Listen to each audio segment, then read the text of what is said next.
इधर का बजट पेश हुआ। हमारे फाइनेंस मिनिस्टर सीता जो हमारे मिनिस्टर हैं, उन्होंने 2024 का बजट जो पेश किया वो बहुत सौभाग्यशाली है। पूरे देश में पहली वो महिला हैं जिन्होंने पिछले रिकॉर्ड तोड़े हैं।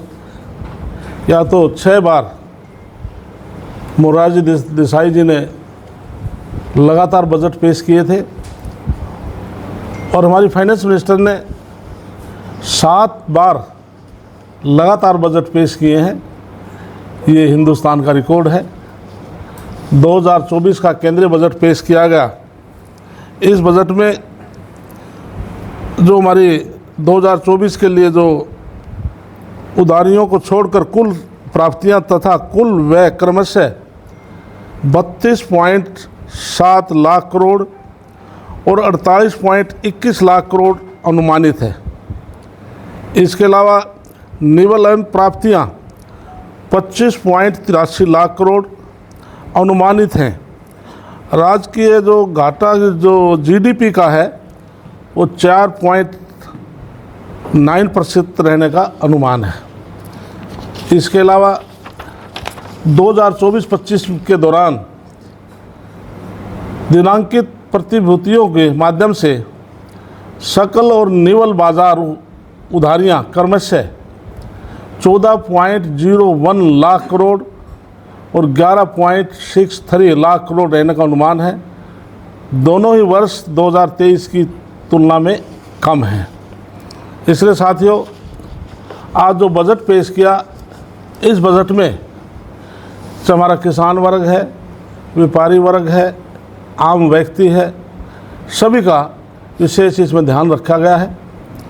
और इस बजट में जिस प्रकार से आज आईटी का युग है, मोबाइल आज से हम 30 साल पहले 25 साल पहले जब मैं 2003 में विदेश में गया तो मैं बड़ा हैरान था। हर व्यक्ति के हाथ में, फ्रांस में गया तो हर व्यक्ति के हाथ में मोबाइल था। हम सोच भी नहीं सकते थे हिंदुस्तान में भी ऐसा होगा। तो पहले हिंदुस्तान में मोबाइल इंपोर्ट होता था, लेकिन आज हमारी ये स्थिति है। पिछले वर्षों के दौरान मोबाइल घरेलू उत्पादन की 3 गुना वृद्धि होने से मोबाइल फ़ोन निर्यात लगभग 100 गुना वृद्धि होने से भारत का मोबाइल फ़ोन उपयोग परिपक्व हो गया है। और इसी प्रकार से आज फ़ोन, मोबाइल, पीसीबीए, मोबाइल चार्जर और बीसीडी को घटा करके 15% किया गया। जिस प्रकार से देश के प्रधानमंत्री नरेंद्र मोदी जी ने सबसे पहले स्वच्छता का अभियान लिया था और प्लास्टिक पर जोर दिया था कि प्लास्टिक इस पर रोक लगाई जाए, उसके लिए भी इस बजट में पीवीसी जो फ्लैक्स और बैनर के जो बायोडिग्रेडेबल नहीं होते और पर्यावरण एवं स्वास्थ्य के लिए नुकसानदायक हैं, इनके आयात को कम करने के लिए बीसीडी को 10% से बढ़ा करके 25% कर दिया है। और इसी प्रकार से जो कैंसर रोगियों को राहत प्रदान करने के लिए 3 दवाइयों की सीमा शुल्क पर छूट दी गई है। इसके साथ साथियों, हमारे जो किसान भाई हैं उनके लिए भी खेती बाड़ी के लिए 32 कृषि और बागवानी फसलों के लिए 109 उच्च पैदावार होने वाली जलवायु अनुकूल किस्में जारी की जाएंगी। प्राकृतिक कृषि तो अगले 2 वर्षों में पूरे देश में 1 करोड़ किसानों को प्राकृतिक कृषि के लिए सहायता दी जाएगी, जिसमें प्रमाण पत्र और ब्रांडिंग व्यवस्था शामिल होगी। इसका कार्यान्वयन वैज्ञानिक संस्थाओं के इच्छुक ग्राम पंचायतों के माध्यम से किया जाएगा, जिसमें 10,000 आवश्यकता आधारित जैव आदान संस्थान केंद्र भी स्थापित किए गए हैं। एक जो सब्जी है, सब्जियों के लिए भी सरकार ने विशेष ध्यान दिया है कि किसान अपनी सब्जी को प्रॉपर ले जा कर के, जिस प्रकार से हमारे जो स्टोर हैं, भंडारण है, उनको ज़्यादा प्रबंध किया जाए, जिससे किसान मार्केट में जाता है तो बाय द वे उसकी किसी कारण से सब्जी नहीं बिक पाती तो भंडारण में स्टोर कर दे। तो इसके लिए सरकार ने बड़ा अहम मुद्दा फैसला लिया है। सब्जी उत्पादन और आपूर्ति श्रृंखला प्रमुख उपधाओं केंद्रों के नज़दीक बड़े पैमाने पर सब्जी उत्पादन क्लस्टर विकसित किए जाएंगे। हम उपज के संरक्षण, भंडारण और विपणन सहित सब्जी आपूर्ति श्रृंखलाओं के लिए किसान उत्पादक संगठनों को, सहकारी समितियों का स्टार्टअप बढ़ावा देंगे। इसी प्रकार से हमारे कौशल प्रशिक्षण जो ऋण है, सरकार ने निधि गारंटी के साथ 7.5 लाख की ऋण सुविधा उपलब्ध करने वालों के लिए मॉडल कौशल ऋण योजना संशोधित किया जाएगा। इस उपाय में प्रति वर्ष 25,000 छात्राओं को सहायता मिलने की आशा है।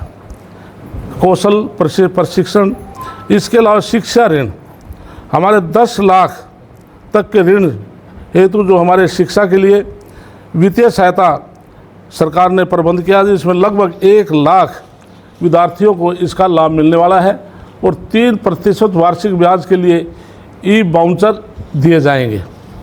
हमारे पीएम आवास योजना, अब तक 4 करोड़ हमने पूरे देश में मकान बनाकर दिए हैं और इस बजट में हमने प्रोविज़न रखा है, हम 3 करोड़ मकान और पूरे देश के अंदर सरकार ने बजट का प्रोविज़न रखा है, जिससे कि हमारे पूरे प्रदेश में जो हमारा गरीब आदमी है उन सबको उसका लाभ मिल सके।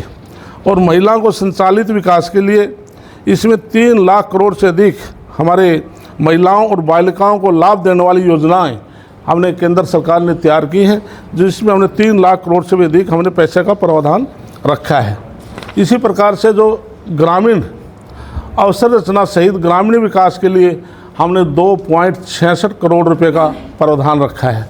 हमारे मुद्रा ऋण की सीमा को हमने उद्यमियों के लिए मौजूदा 10 लाख से बढ़ाकर के 20 लाख हमने कर दिया है, जिसमें तरुण श्रेणी के अंतर्गत ऋण लिया है। पहले इन ऋणों को सफलतापूर्वक जिसने चुकाया हुआ है वो इसका लाभ उठा सकेंगे। हमने जो शहरी विकास के लिए भी जिस प्रकार से हमने माननीय नायब सैनी जी ने पूरे हरियाणा प्रदेश के अंदर जो गरीब आदमी हैं उनको 100 गज के प्लाट दिए हैं और उनको कब्जा दिया है। इसके अलावा शहरों के अंदर जो नगर निगम है, नगर पालिकाएँ हैं, जो प्रॉपर्टी जो नगर निगम नगर पालिकाएँ थी, जिस पर चाहे वो कब्जेधारी थे या कोर्टों में केस थे या कोई रसीद से कटवा कर उनके चल रहे थे, जो 20 वर्ष से ज़्यादा जिनको हो चुका था दुकानदार भाइयों को, हमने उनको कलेक्टरेट पर के हमने उनको रजिस्ट्री देकर के उनको मालिकाना हक दे दिया है। पीछे हमने पूरे प्रदेश के अंदर कार्यक्रम किया था। और जिस प्रकार से हमने ग्रामीण अंचल में हम 100 गज के प्लाट देते हैं, हमने शहरों के अंदर भी हमने प्रोविज़न किया है। प्रधानमंत्री आवास योजना तहत 2.0 अंतर्गत 10 लाख करोड़ की निवेश से 1 करोड़ शहरी गरीब मध्यम वर्ग के परिवारों का आवास ज़रूरतों का समाधान किया जाएगा। इसके लिए 5 वर्षों में 2.2 लाख करोड़ केंद्रीय सहायता शामिल होगी। इसी प्रकार से सुविधा के लिए सब्सिडी का भी प्रावधान हमने किया, जिससे शहरों के अंदर जो गरीब आदमी रहते हैं उसको भी उसका लाभ मिल सके। दूसरा, प्रधानमंत्री मुफ्त बिजली योजना, इसके लिए सरकार ने पूरे देश के अंदर हमने कहा कि 300 यूनिट तक मुफ्त बिजली प्राप्त होने के लिए हर व्यक्ति इसमें सक्षम हो।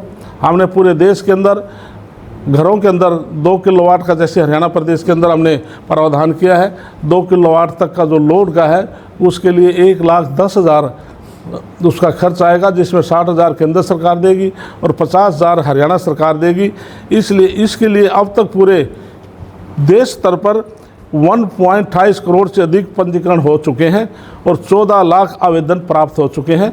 तो केंद्र सरकार चाहती है कि पूरे देश में जो बिजली का हमारा है सोलर के माध्यम से हमारी ज़्यादा हमारे सभी गरीब आदमियों को उसका लाभ मिल सके। और प्रधानमंत्री ग्रामीण सड़क योजना के तहत PMGSY, इसके लिए हमारे 25,000 ग्रामीण बस बाटों के लिए हमारी योजना शुरू की है, जिससे कि प्रदेश के अंदर ज़्यादा से ज़्यादा हमारे आम आदमी को उसका लाभ मिल सके।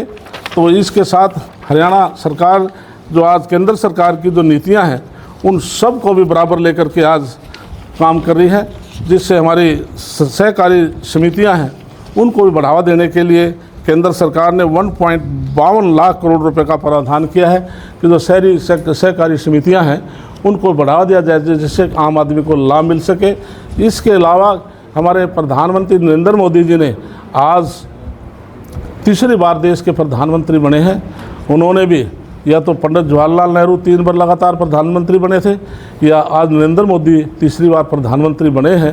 इसलिए सारे रिकॉर्ड भारतीय जनता पार्टी के हमारे नेताओं ने तोड़े हैं। इसलिए प्रधानमंत्री का विज़न है कि देश जो हमारे आर्थिक दृष्टि से आज हम 5वें स्थान पर हैं, 2024-25 में हम तीसरे स्थान पर आए, जिससे कि देश के हर नागरिक को उसका लाभ मिल सके। और इसलिए आज हमारी केंद्र की सरकार प्रयासरत है कि हम हर पहलू पर हम आगे देश को बढ़ाने का काम करें। हासिल में आके जो विधायक है, मौजूदा विधायक, उन पे गोलीबारी की कोशिश की गई है। कहाँ पर? आज की बात है। किस पे? जो विनोद भ्याणा जी विधायक है ना, उनके ऊपर। इसलिए विनोद भ्याणा बहुत हमारे सम्मानित साथी हैं, भारतीय जनता पार्टी के निष्ठावान कार्यकर्ता हैं।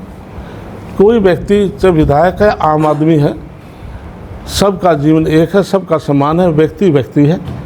बात पद से नहीं है, लेकिन किसी व्यक्ति ने इस प्रकार की कोशिश की है तो निश्चित से पुलिस उसके खिलाफ सख्ती से कार्रवाई करेगी। एक वो प्रतिनिधि है, सम्मानित व्यक्ति है, लगभग 2 लाख लोगों का प्रतिनिधित्व करते हैं। तो इसलिए तो ऐसी खबर जैसे आपने बताई तो निश्चित तौर से मैं इसको कंडम करता हूँ, और जो दोषी हैं निश्चित तौर से पुलिस उनके खिलाफ कार्रवाई करेगी।